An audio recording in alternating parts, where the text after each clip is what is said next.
पंडित जी, ये बीएमसी में हमने देवेंद्र फडणवीस जी के बारे में बात की, उद्धव ठाकरे जी के बारे में बात की, और एक शख्स है जिनके बगैर मुंबई और महाराष्ट्र में अगर हम बात कर रहे हो तो उनके बगैर ये चर्चा खत्म नहीं हो सकेगी, और वो है राज ठाकरे। लेकिन उनकी गृह दशा के बारे में खास तौर पे मुझे आपसे जानना है, क्योंकि माहौल तो कुछ ऐसा लग रहा है, एक तो उनकी तबीयत अच्छी नहीं चल रही है, वो उनके बेटे अमित ठाकरे दोनों हॉस्पिटल से बाहर आए हैं इसी हफ्ते में, और ऊपर से जो कि चर्चा हो रही है कि ऐसा लग रहा है कि मनसे और राज ठाकरे खत्म हो जाएंगे, यहां तक लोग बोल रहे हैं। क्या वाकई ऐसा है? गृह दशा क्या कह रही है? देखिए, राज ठाकरे की कुंडली का अध्ययन जब हम करते हैं तो 14/6/1968 मकर राशि, 26 जनवरी 2017 से राज ठाकरे की कुंडली में साढ़े सती का आरंभ हो चुका है।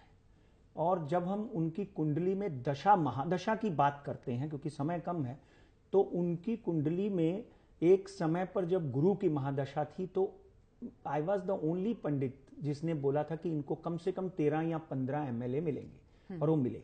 उसके बाद शनि की महादशा उनकी शुरू हुई।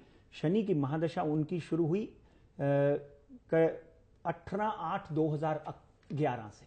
तो 18/8/2011 से आप कैलकुलेशन कर लीजिए, 2012 से लेकर अब तक कंटिन्यूसली राज ठाकरे और महाराष्ट्र नवनिर्माण सेना, उनकी पार्टी का कहीं ना कहीं से डिसेंडिंग चलता आ रहा है।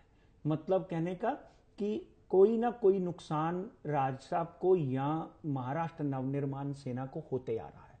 मगर ये बात तय है कि राज ठाकरे की पार्टी या राज ठाकरे खत्म होने वालों में नहीं है। उनकी कुंडली में बहुत आज भी बहुत दम है, और मैं आपके शो के माध्यम से भी ये बोलता आया हूं कि 18/8/2019 के बाद एक ऐसा समय वापस आएगा जब राज ठाकरे के बिना सत्ता की कल्पना करना असंभव हो जाएगा। वातावरण इतना बदल जाएगा। अब आपने, क्योंकि अब बीएमसी में हो सकता है बहुत बड़ी हाजिरी अपनी ना डाल सकें वो, कि मगर कहीं ना कहीं जो बीज राज ठाकरे ने महाराष्ट्र नवनिर्माण सेना के रूप में अंकुरित किया है, मैं उसको वट वृक्ष बनते भी देख रहा हूं। एक पार्टी को कुछ सालों में 13 एमएलए मिलना और महाराष्ट्र के कोने कोपरे में उनका झंडा लहराना कोई आम बात नहीं है। और उन्होंने मी महाराष्ट्र, मी मराठी यानी मी महाराष्ट्र का ये जो नारा दिया है, वो डेफिनेटली एक दिन बड़ा पेड़ बनेगा। मगर इस वक्त वातावरण बहुत अच्छा नहीं है, क्योंकि मकर राशि के ऊपर शनि चल रहा है, और उनकी कुंडली का जब हम अध्ययन करते हैं तो 5वें घर में उनके शनि और राहु इकट्ठे बैठे हुए हैं। 5वां घर उनका जो है वो उनका संतान का घर है, एक संतान का घर है। इसलिए कहीं ना कहीं उनकी, जैसे आपने बोला कि बच्चा ठीक नहीं है, मगर वो 14 अप्रैल 2017 के बाद नॉर्मल है, उसमें कुछ नहीं है। 14 अप्रैल 2017 तक उनको विशेष अपने बच्चे का और अपनी सेहत का ध्यान रखना चाहिए। मगर ये बात में बिल्कुल एक बात ध्यान से सुन लीजिए कि यह जन्म तारीख के बाद में और महाराष्ट्र नवनिर्माण सेना की स्थापना दिवस और उन्होंने रैली दिवस और जब भी उन्होंने पार्टी का गठन किया, वो तीनों मेरे पास हैं।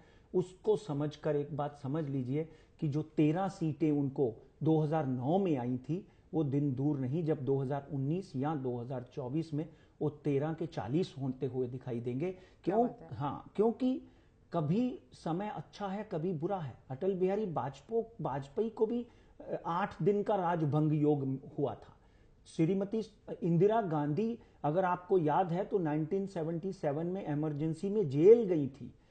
और महाराजा हरिश्चंद्र जो है, वो एक जमाना था जब भी एक राजा भिखारी बन चुका था। इसलिए ग्रह दशा और नियति को कोई नहीं टाल सकता। आज राज की कुंडली में ग्रह दशा नॉर्मल है, उससे कम है, मगर वो दिन भी आएगा जब यही राजा बनकर इस प्रांत में राज करेगा। मुझे इनकी कुंडली से पूरी तरह से विश्वास है, क्योंकि इनकी आयु भी अच्छी है और ये महाराष्ट्र के लिए एक बड़ा झंडा, बड़ी सफल सरकार एक दिन महाराष्ट्र में देंगे। बट टाइम इज देयर, क्योंकि 2011 से शनि की महादशा लगी हुई है। अभी मकर राशि के ऊपर साढ़े सती चल रही है, इसलिए नील साबरी शनि की एक महापूजा उन्होंने अपने घर में और शनि महात्म्य में रखना चाहिए। बिल्कुल पंडित जी, मराठी मानुस जिसे हम कहते हैं मराठी में, यही चाहेंगे कि राज ठाकरे जी आगे चलकर हमारी महाराष्ट्र में जरूर कुछ अच्छा करे।